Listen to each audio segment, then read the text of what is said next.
Welcome to another episode of NFL News on the Boomer Bust channel. I'm your host, Terry, and today talking about the quarterback movement, potential movement in the NFL like we've never seen before. But a lot of talking going on about a bunch of different people. So we're going to talk about the issues of the day and address them. And no issue is bigger today than Deshaun Watson.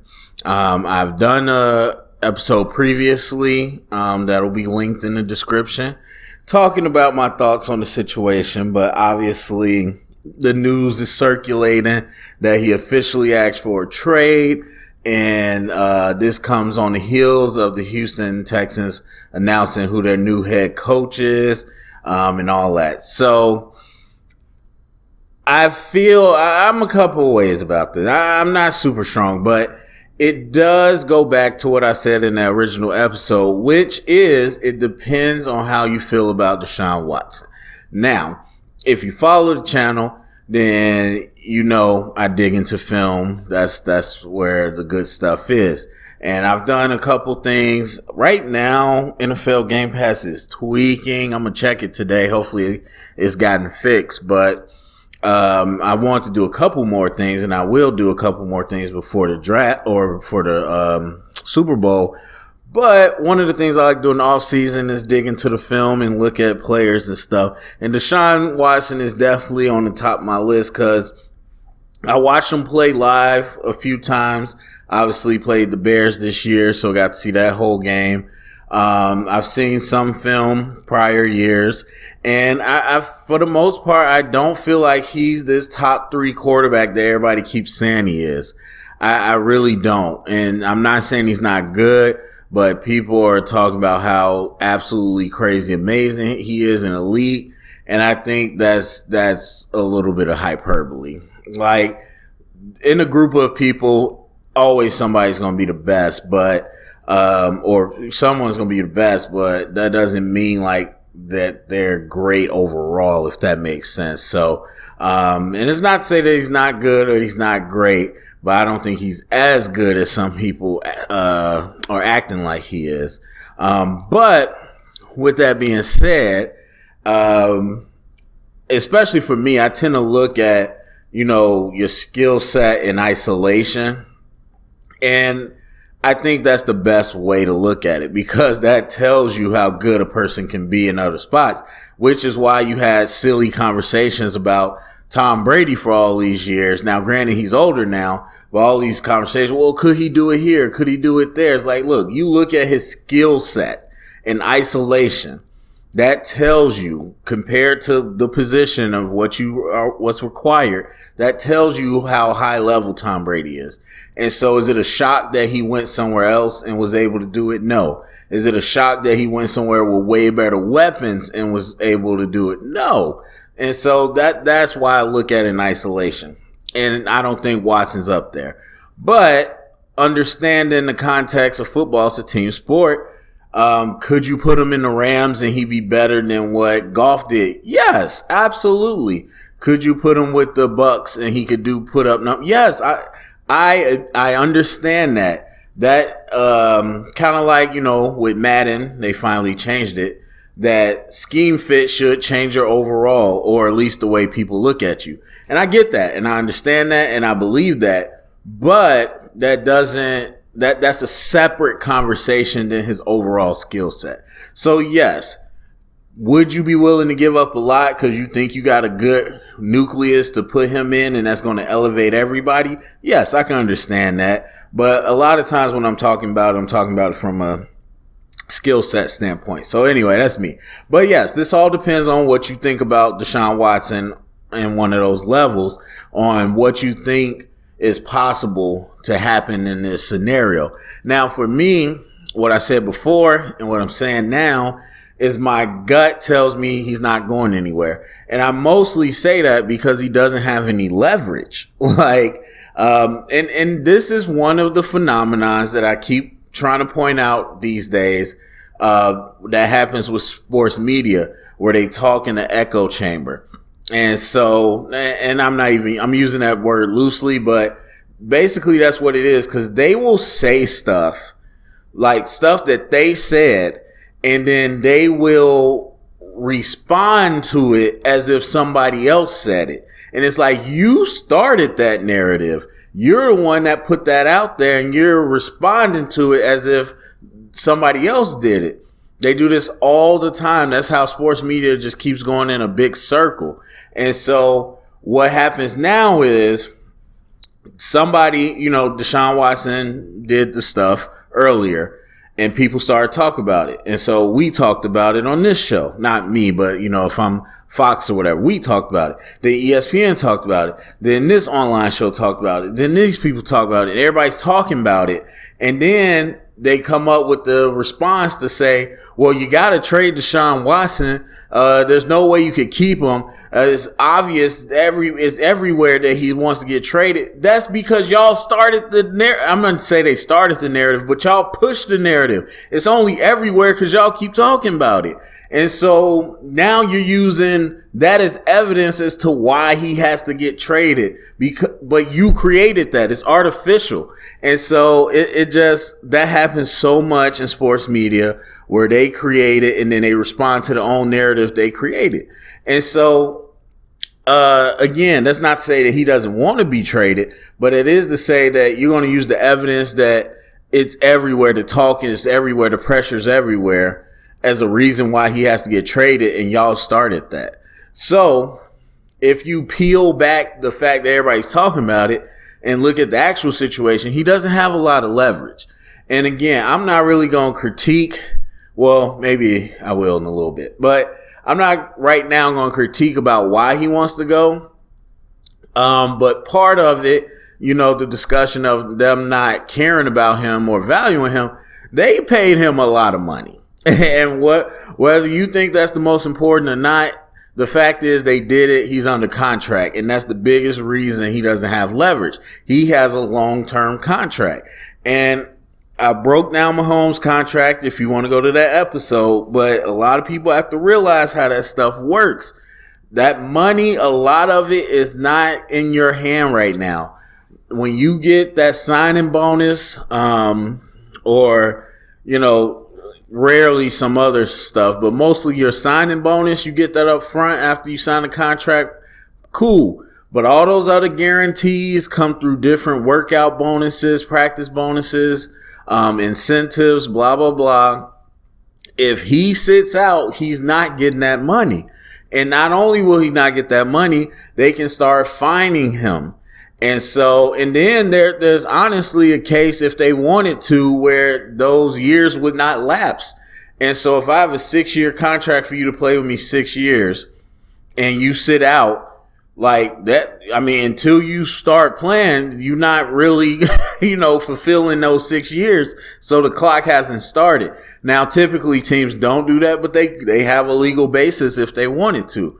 Now, I don't know the particulars of Deshaun's contract, but most contracts, including Mahomes, which is probably one of the biggest, a lot of that stuff is wrapped up in other places. So it's not like he can just go home and get paid. Like I see some people say pay him to stay home. He's not going to get paid at home. So, he doesn't have much leverage. If the Texans, I wouldn't even say draft a quarterback. Let's say they traded for Matt Stafford, or they just signed, a veteran somewhere, or they traded for Jared Goff, whatever. And so say they did that. It was like, all right, Deshaun, we got our guy. You come back, it's your job. If not, then we'll just roll until you decide you want to play. It ain't nothing he can do. And then people are talking about the James Harden thing. Now, James Harden, I didn't respect what he did at all. But I wouldn't even say he was off the wall with it. Now, if Watson comes back out of shape or whatever, that's one thing. If Watson comes back and starts playing trash, maybe in basketball, in a superstar-driven league, you can get somewhere with that. But in the NFL, there's too much integrity in the game. And I don't care what you say. Yes, that's a shot at the NBA. There's too much integrity in football.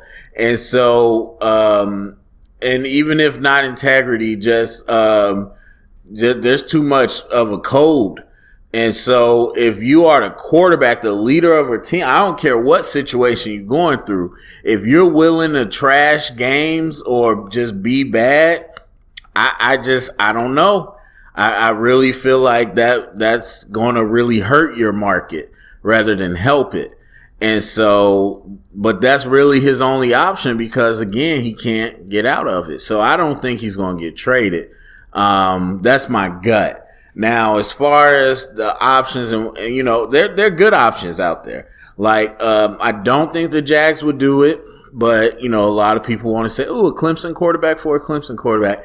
I mean, maybe, but the next obvious one that a lot of people are talking about the Jets, and the Jets do have multiple picks this year. They got a good stockpile, and so, and they have Sam Darnold. And funny enough, you got the Dolphins that got Tua, and they got a high draft pick at 3.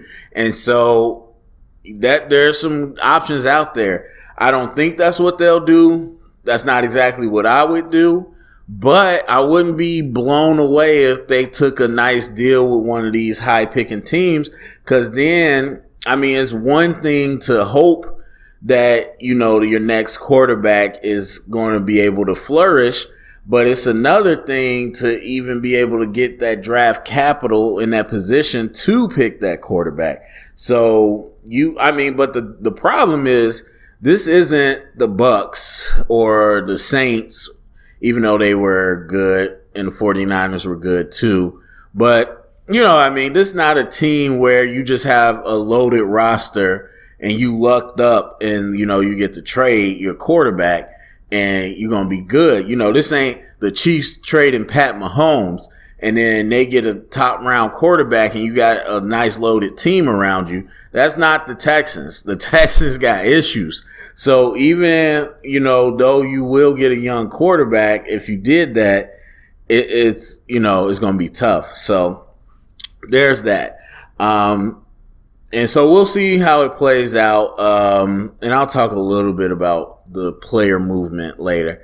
So then we got, and I'll be quick, about this. And so I'm about to talk about Skip Bayless, and I'm going to say I already know. I know he's a troll. I know he's playing a character, or he seems to be whatever. But I still got to get this off my chest because the Aaron Rodgers stuff, just like the Watson stuff, blew up, and everybody became so convinced from their own hype that, oh my God, they have to trade Rodgers. They have to do this for Rodgers. They have to do this. Just because everybody was talking about it except the actual people. And so then Rodgers came on the Pat McAfee show, said what he had to say. It was done. And then Skip Bayless. Now to everybody's credit, this Skip is the only one I've heard do this. Everybody else took it as it should be. So I'm not calling all the media out, but if Skip said it, there's bound to be other people that think this way. So Rodgers went on Pat McAfee's show, basically clarified his statements, and is consistent with how Aaron's been this whole time. He's not trying to pull any tricks. He's not trying to be, you know, cryptic. And Skip comes out and says Aaron Rodgers flipped the whole narrative. He's blaming other people, which he never once did. He's blaming first some stuff he just lied about. Other stuff he just completely flipped the context of what Rodgers said. And he's like, I don't believe him. I don't believe him. That's all his fallback. I don't believe him. Okay, well, you can't decide whether a person is being honest or not. Like, you can feel that way. You can believe it, but you don't know. And so taking Rodgers as face value, the beef was squashed, but Skip wants to keep it going and talk about how he's making a play for more money. Like, bro, have you seen Aaron Rodgers this year? That is not his play whatsoever. If anything, he's at a point where he give up money to get more people. And so, you know, he's trying to get more stuff, whatever. And so I think, now there is a report today about maybe the management not really wanting Rodgers, but I don't believe that either. Because Jordan Love didn't suit up this year, which I didn't know. I had assumed all year he was the backup, but you know, Aaron's been real healthy this year, blah, blah, blah. But I guess Jordan Love didn't even suit up. So I just don't see the Packers with a really low pick trying to make any significant move right now unless they got something crazy back. But yeah, so I'm just like, I don't believe that new report that the front office might not want him there. I just don't see why they signed him for the contract. He's playing well. The team's doing well. They're close. So it makes no sense to me. And Aaron said the dream is to be a Packer for the long haul, his whole career. So I that one's dead to me, but some people like Skip Bayless still want to kick those tires. Then you got Jared Goff. So Jared Goff is gone in my eyes. I'm not sure where, but I have never heard the head coach and GM try so little to cover up what they actually feel. And not that it was blatant, but it was close enough. Like the GM said Jared Goff is a Ram at the moment. Wow. No vote of confidence. So I don't know what happened with Goff and McVay. I haven't watched the film, and I've seen them good enough times in prime time, but I haven't seen anything that shows me that Goff is like completely different than he was when they went to the Super Bowl. Obviously, the run game is different, and the defense was number one this year. So I don't know, but obviously they got a squad that they feel like they're close with. And I agree, Goff isn't the team or the quarterback that'll elevate anybody, but that's what he's always been. So maybe they're just tired of that and they want to, something that's a little next level. So Jared Goff looks like he's going to be gone. And so that opens up a lot of interesting questions, especially if Drew Brees announces his retirement officially, which a lot of people do believe he will. And so that's going to be Colts and Saints, two playoff teams without a quarterback. And then obviously you got all the other movement that could potentially happen. So, but this one I think is a lock. Well, too, because I'll talk about Stafford. I think, we all know that's a lock as well. But Goff, I didn't really sit and think too much about that whole thing. But, I don't think the Packers are trying to make a move, but, having, Jared Goff come from another Shanahan type system that might be appealing to do a lot of the same things that LaFleur does already, but that's a huge downgrade. So I don't know why you would do it. But if you're the Packers and you could get a quarterback plus some other stuff, okay, maybe. And then obviously we know Aaron probably wouldn't hate going to LA or back to Cali. And so there's that. 49ers, I guess, again, I don't know that that's an upgrade. So maybe, I don't really know. I don't know what Goff's trajectory is. But I guess it's kind of similar to Wentz where, it's funny because they've got drafted back to back. It's similar to Wentz where they has to find somewhere to reignite. I wouldn't say his fire because I think he likes to compete, but I would say reignite his confidence. So that'll be interesting, but that seems like that's a done deal. And then you ask Stafford, they both agreed and announced that he's going to get traded. I saw a list come out with his alleged preferred destinations. And I think number one was the Colts. I know the Jets were on there. I know the 49ers were on there. I know the Bears were on there as well. And I'm just like, okay. So, we'll see.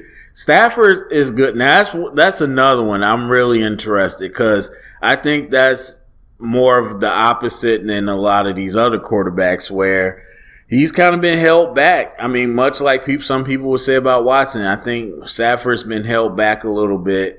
And I don't know. I don't know him, but from what I've seen in the NFC North, it seems like he's loyal. He's just going to play. He wasn't going to be the one to make a lot of noise and demands. I think he was just trying to go out there and do what he can do to help the team win.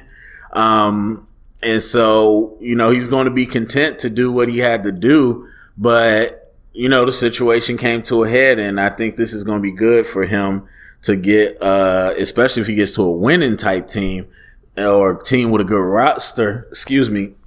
I think that'd be interesting to see. Now, the Saints weren't on there, and I guess because Breeze hasn't officially announced it. But man, Stafford with the Saints, that could be big time. So overall, I mean, I'm not going to talk too much about player movement with the whole NBA mentality with Deshaun Watson. The short and quick of that is I'm not a fan, as I kind of alluded to earlier. Not really a fan of that method. And I don't think it's sustainable in the league. And even, especially right now with Watson, you don't even have leverage. I don't even know really a QB that does. Like, I mean, Dak is probably going to be able to hit free agency at some point. But other than that, most of the young quarterbacks are locked up. I mean, I just don't see it. You know what I mean? Because you sign that big contract. And that's what comes with it, is they have the security on you. So, not a huge fan of it.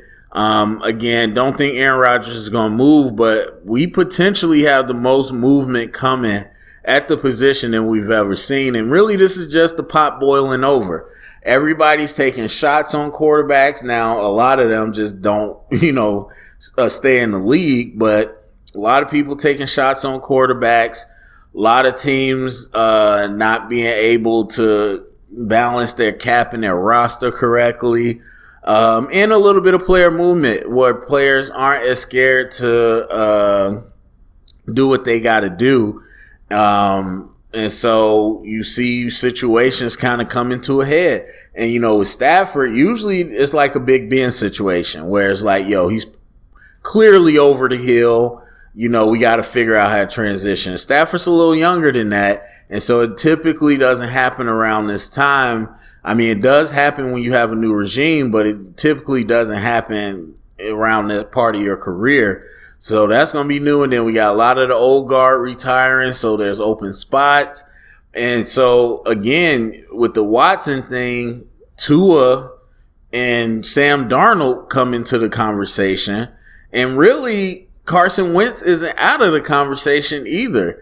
And so you potentially have a lot of name quarterbacks, might not be great, but a lot of name quarterbacks that could be moving. So could be interesting. All right, that's it for me. Go down comment section. Let me know what you think. Share it around, get the conversation started, and thank you for listening.